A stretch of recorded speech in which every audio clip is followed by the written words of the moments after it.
أعوذ بالله من الشيطان الرجيم. بسم الله الرحمن الرحيم. شهر رمضان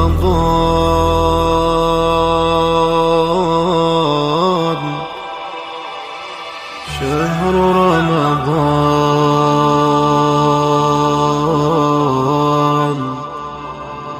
شهر رمضان شهر رمضان.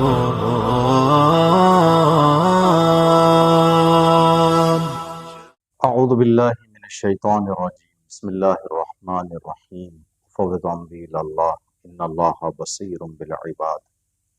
رب اشرح لی صدری ویسر لی امری واحلل عقدۃ من لسانی یفقهوا قولی. الحمد للہ رب العالمین والصلاة والسلام علی خیر الانام وعلی اہل بیتہ الطیبین الطاہرین المعصومین الذین اذهب اللہ عنہم الرجس وطہرہم تطہیرا واللعنۃ علی اعدائہم اجمعین. اللہم لا تجعلہ آخر العہد من صیامنا ایاہ فإن جعلتہ فاجعلنی مرحوما ولا تجعلنی محروما. قال اللہ تبارک و تعالی فی کتابہ الکریم. بسم اللہ الرحمن الرحیم. من قتل نفسا بغیر نفس او فسادا فی الارض فکأنما قتل الناس جمیعا. صدق اللہ العلی العظیم.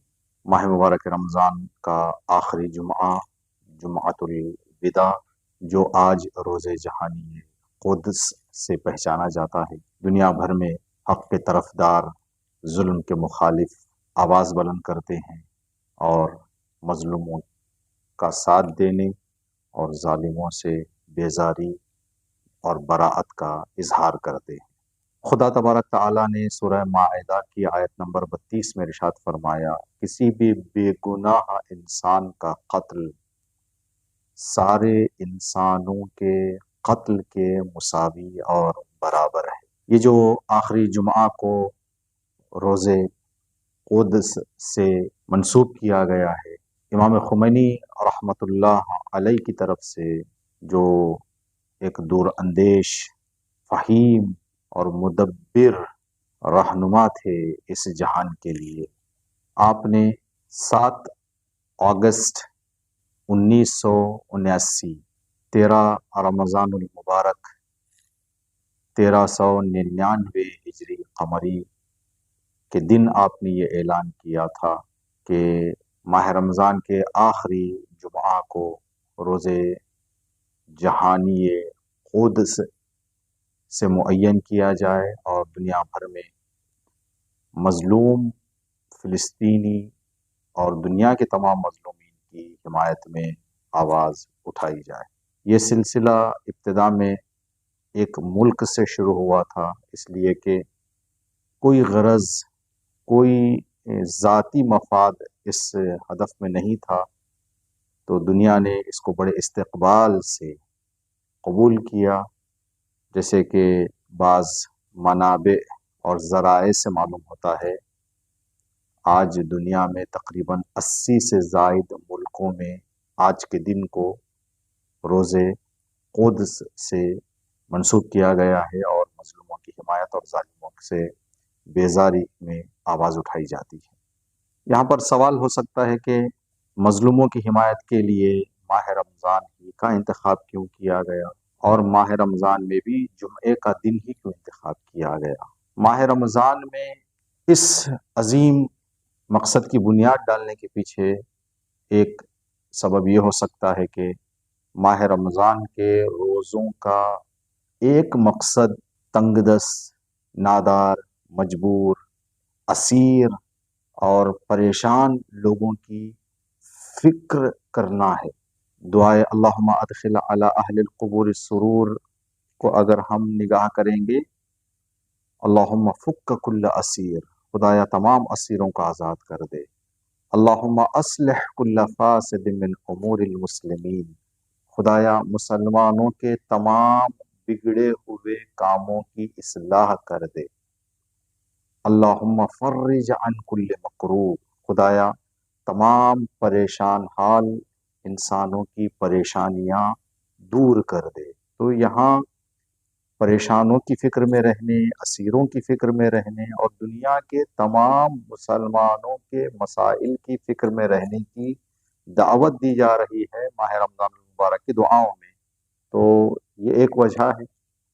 دوسری وجہ یہ ہے کہ امام عدل اور امام عادل امیر المؤمنین علی ابن ابی طالب علیہ السلام آخری لمحات میں اپنے معصوم فرزندوں کے سامنے آپ نے جو وصیت فرمائی وہ یہی تھی کہ بیٹا حسن، بیٹا حسین، کونا للظالم خصما وللمظلوم عونا، اے میرے فرزند، اے میرے لخت جگر حسن حسین، زندگی کی آخری سانس تک ظالم سے نفرت اور مظلوم کی حمایت میں رہو، ظالم کے ظلم کا خاتمہ کرنے کی فکر میں رہو، ظالم سے مقابلہ کرنے کی فکر میں رہو، ظلم اور ظالم کی نابودی کی فکر میں رہو، اور مظلوموں کی مدد اور نصرت کی فکر میں رہو۔ کونا للظالم خصما وللمظلوم عونا۔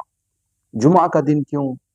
اس لیے کہ دوسرے دنوں میں لوگوں کا اجتماع، ایک خاص دعوت اور خاص انتظامات درکار ہوتے ہیں، لیکن روز جمعہ خدا تبارک تعالیٰ کی عبادت کے خاطر دنیا بھر کے مسلمان خدا کے گھر میں حاضر ہوتے ہیں۔ تو ایک بہت اچھا موقع ہے کہ جو تیار مجمع ہے اس کو ایک رخ موڑا جائے جو زمانے کی ضرورت ہے۔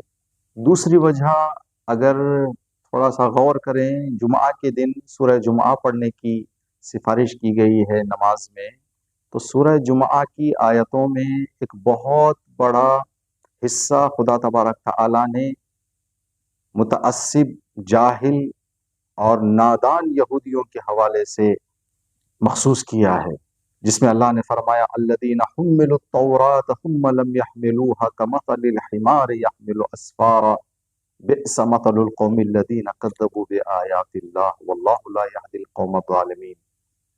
یہودی جنہیں آسمانی کتاب اللہ کی طرف سے دی گئی تھی اور آسمانی کتاب میں امن و امان کا پیغام تھا، پیار محبت کا پیغام تھا، اتحاد و اتفاق کا پیغام تھا، لیکن انہوں نے ان پیغامات پر عمل نہیں کیا۔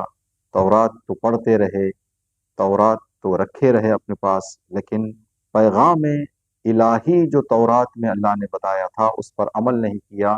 تو اللہ تبارک تعالیٰ نے فرمایا تو ان کی مثال جانور کی طرح ہے، گدھے کی طرح ہے، جس کے پشت پر کتابوں کو لاد بھی دیا جائے تو ان کتابوں پر ذرہ برابر نہ عمل کر سکتا ہے، نہ عمل کرنے کی فکر کر سکتا ہے۔ آگے اللہ نے سورہ جمعہ میں فرمایا یا ایھا الذین ھادوا، اے یہودیو، ان زعمتم انکم اولیاء للہ من دون الناس فتمنوا الموت ان کنتم صادقین، اگر تم یہ دعویٰ کرتے ہو کہ تم ہی اللہ کے اولیاء ہو، چہیتے ہو، محبوب خدا ہو، تو ہر محبوب اپنے حبیب سے ملنے کی آرزو کرتا ہے، تو موت کی تمنا کرو اگر تم اپنے دعوے میں سچے ہو۔ آج ہم دیکھتے ہیں کہ جب دفاع میں مظلوم ظالم کے خلاف کوئی قدم اٹھاتا ہے تو کس طرح سے یہ لوگ اپنی جان بچاتے ہوئے دوڑتے ہیں، پناہ لیتے ہیں۔ تو ان کا یہ دوڑنا اور پناہ لینا اس بات کی نشانی ہے کہ یہ اپنے دعوے میں جھوٹے ہیں۔ اس دور کے اس طرح کے یہودی بھی جھوٹے تھے، آج کے دور کے اس طرح کے یہودی جھوٹے ہیں۔ اللہ ان کے جھوٹ سے پردہ اٹھاتے ہوئے آگے آیت میں فرماتا ہے وَلَا يَتَمَنَّوْنَهُ أَبَدًا بِمَا قَدَّمَتْ أَيْدِيهِمْ وَاللَّهُ عَلِيمٌ بِالظَّالِمِينَ، یہ لوگ کبھی بھی موت کی تمنا نہیں کریں گے، اس لیے کہ انہیں معلوم ہے موت آنے کے بعد جو مرحلے آنے والے ہیں وہ ان کے لیے آسان مرحلے نہیں ہیں۔ تفاسیر میں بتایا گیا ہے کہ موت سے ڈر دو وجہ سے ہو سکتا ہے، ایک موت سے ناواقفیت، موت کی آگاہی نہیں ہے، جو انسان موت کو بربادی، نابودی، فنا اور تباہی سمجھتا ہے وہ موت سے ڈرتا ہے، اس لیے کہ انسان کی فطرت میں ہے کہ انسان برباد ہونے سے، تباہ ہونے سے، فنا ہونے سے، نابود ہونے سے گھبراتا ہے۔ لیکن جو لوگ موت کو بقا سمجھتے ہیں، جو لوگ موت کو حیات سمجھتے ہیں، جو لوگ موت کو اجر اور اللہ سے ثواب لینے کا ذریعہ سمجھتے ہیں، وہ لوگ موت سے گھبراتے نہیں ہیں۔ اب یہیں پر اسی دور حاضر میں جو شہداء راہ حق کے لیے جان قربان کر رہے ہیں، کس شوق اور اشتیاق سے وہ لوگ دشمن کے مقابلے میں آ رہے ہیں۔ ماؤں کے جوان بچے شہید ہو رہے ہیں، لیکن مائیں شکر کا سجدہ بجا لا رہی ہیں۔ والدین اللہ کی بارگاہ میں شکر کا نذرانہ پیش کر رہے ہیں کہ پروردگار تو نے ہماری اولاد کو اس قابل سمجھا کہ تیری دین کی حمایت میں اپنی جان قربان کریں۔ یہ وہ لوگ ہیں جو موت کو بقا سمجھتے ہیں، موت کو حیات سمجھتے ہیں، موت کو خدا تبارک تعالیٰ کی بارگاہ سے عظیم درجات پانے کا ذریعہ اور وسیلہ سمجھتے ہیں۔ یہ جو گزرا ہوا سال ہے، بہت زیادہ عظیم شخصیتوں کو دنیا نے کھو دیا ہے۔ سید حسن نصر اللہ اور آپ کے دیگر جو مظلوموں کی حمایت میں علم اٹھایا کرتے تھے، جو مظلوموں کے حامی تھے، بہت بڑا نقصان اس راہ میں پیش آیا ہے۔ لیکن خدا تبارک تعالیٰ کا یہ قانون ہے کہ جب بھی کوئی ایک عظیم شخصیت اس دنیا سے اٹھتی ہے یا انہیں شہید کیا جاتا ہے، وہ اس دنیا سے چلے جاتے ہیں، تو خدا اس سے بہتر یا اس جیسا کوئی نہ کوئی ایک شخص یا شخصیت کو دنیا میں بھیج دیتا ہے تاکہ حق باقی رہے اور حق کے طرفدار دنیا میں موجود۔ تو جمعہ کے دن اور ماہ رمضان المبارک میں اس دن کو مخصوص کرنے کی یہ وجوہات ہو سکتی ہیں۔ قرآنی آیات کے مطابق انسان کی دو زندگیاں ہیں۔ ایک ہم کہہ سکتے ہیں کہ انسان ہے، جو انسان زندگی چلتی ہے انسان کی، ایک انسانیت کی حیات ہے۔ اسلام میں دونوں کی بڑی قدر ہے، بڑی اہمیت ہے۔ اسلام نے دونوں کے حوالے سے آیات قرآن میں ہدایات فرمائی ہیں۔ انسان جو بدن انسان کا ہوتا ہے، جو انسان کی زندگی ہوتی ہے، اس کے اجزاء، ہاتھ، پیر، آنکھ، ناک، کان، دل، یہ انسان کی زندگی کے اعضاء ہیں۔ ان کی حیات کا دار و مدار روح اور دل پر ہے۔ اگر روح بدن سے جڑی ہوئی ہے تو انسان زندہ ہے، اگر دل کی دھڑکن چل رہی ہے تو انسان زندہ ہے۔ جس دن دل کی دھڑکن رک جائے گی، روح مفارقت کر لے گی، بدن سے جدا ہو جائے گی، تو انسان مردہ کہلائے گا، پھر اس کو زندہ نہیں کہا جا سکتا اور نہیں کہا جاتا۔ تو یہ انسان کی زندگی ہے، انسانیت کی زندگی، اس کے اعضاء شرف، عزت، آبرو، کرامت، آزادی، یہ چیزیں انسانیت کے بدن کے اعضاء ہیں۔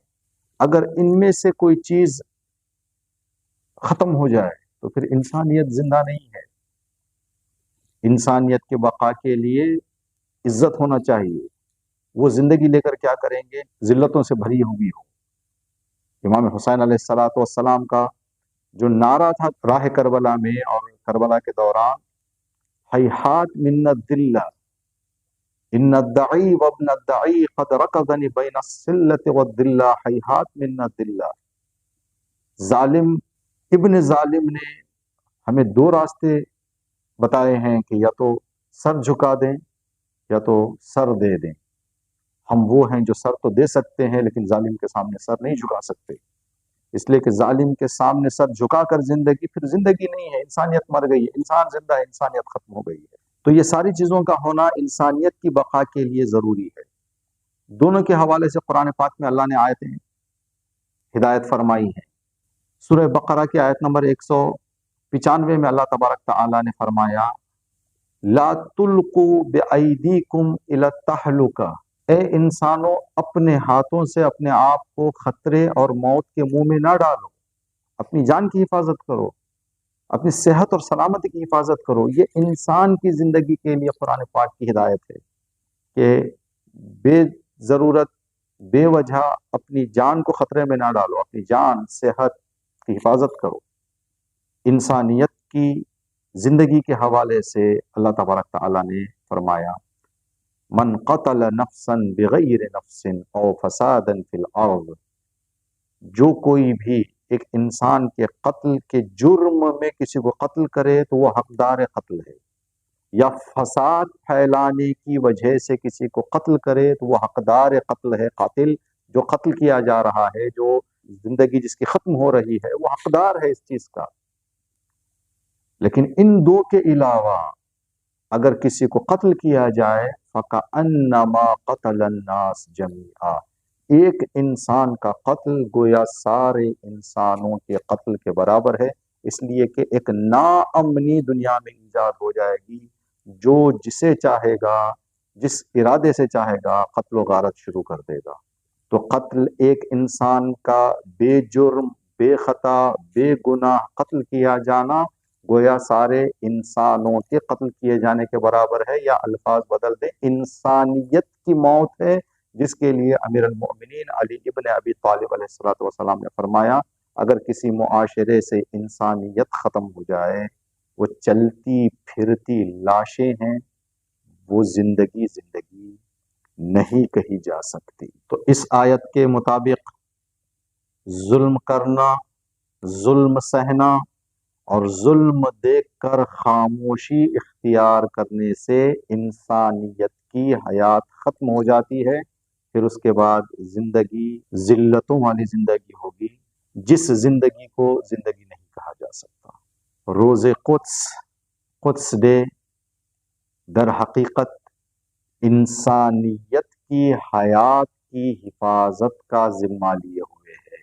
روز قدس نے انسانیت کے قاتل کے ہاتھوں میں ہتھکڑی اور پیروں میں زنجیریں ڈال دی ہیں، جس کی وجہ سے ظالم کھل کر ظلم نہیں کر پا رہا ہے۔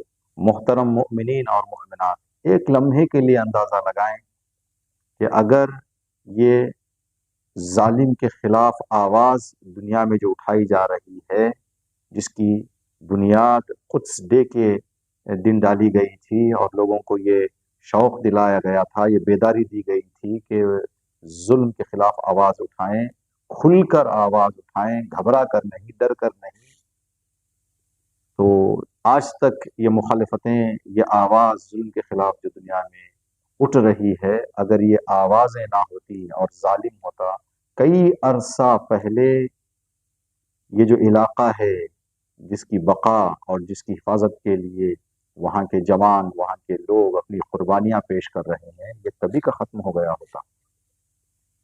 تو یہ بڑا عظیم دن ہے، ظلم کے خلاف آواز ہے، ہمیشہ ہونی چاہیے۔ ہر انسان اپنے اپنے اعتبار سے، جو مومنین مومنات آواز جہاں اٹھائی جا رہی ہے، اگر شریک ہو سکتے ہیں تو شریک ہو جائیں۔ جو مائیں گھروں میں ہیں، جو جلوسوں میں یا اس طرح کے پروگرامز میں شریک نہیں ہو سکتی ہیں، تو کم از کم خود کچھ اس حوالے سے فکر مند رہیں، چھوٹی سی دعا کر دیں خدا کی بارگاہ میں، یاد کر کے کہ آج قدس ڈے ہے، تاکہ اپنا وظیفہ ادا کر دیں، کہیں ہم قافلے سے دور نہ ہو جائیں۔ بچوں کو بٹھائیں، بچوں کو بٹھا کر بتائیں کہ قدس ڈے کیا ہے اور ظلم کتنا برا ہے، مظلوم کتنا پریشان ہوتا ہے، اور ہمیں دنیا میں زندگی کے دوران ظلم نہیں کرنا چاہیے، تاکہ بچوں میں یہ احساس ہو کہ ظلم بری چیز ہے اور مظلوموں کی حمایت کرنی چاہیے۔ آج کل سوشل میڈیا ہے، بچوں کے ہاتھ میں زیادہ وقت موبائل ہوتا ہے، تو لگائیں کوئی چھوٹی سی ایک کلپ جو اس حوالے سے آپ ڈھونڈ سکتے ہیں یا تلاش کر سکتے ہیں، اور بتائیں تاکہ اس حوالے سے کچھ بچوں کی معلومات میں بھی اضافہ ہو۔ جب امام خمینی رحمۃ اللہ علیہ نے قدس ڈے کی بنیاد رکھی تھی، تو آپ نے اس کے بعد یہ اعلان کیا تھا، روز قدس صرف ایک علاقے سے محدود دن نہیں ہے، بلکہ یہ اسلام کا دن ہے، اسلام کی عادلانہ حکومت کا دن ہے۔ آیت اللہ خامنئی نے اس حوالے سے اپنا نظریہ ظاہر کیا اور فرمایا کہ قدس ڈے کا ایک فائدہ یہ ہے کہ مظلوم اپنے آپ کو تنہا اور اکیلا محسوس نہیں کرے گا، بلکہ اسے یہ یقین ہے کہ ہمارے حامی، ہمارے طرفدار، ہمارا درد رکھنے والے دنیا میں موجود ہیں۔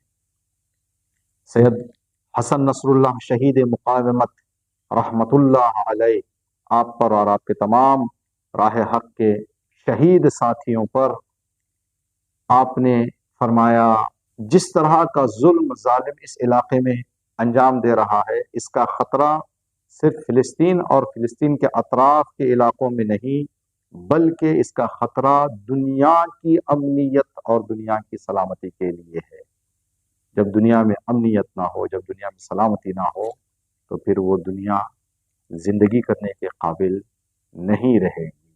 اللہم انا نرغب الیک فی دولت کریمہ تعز بها الاسلام واہلہ وتذل بها النفاق واہلہ۔ اللہم انصر الاسلام والمسلمین واخذل الکفار والمنافقین۔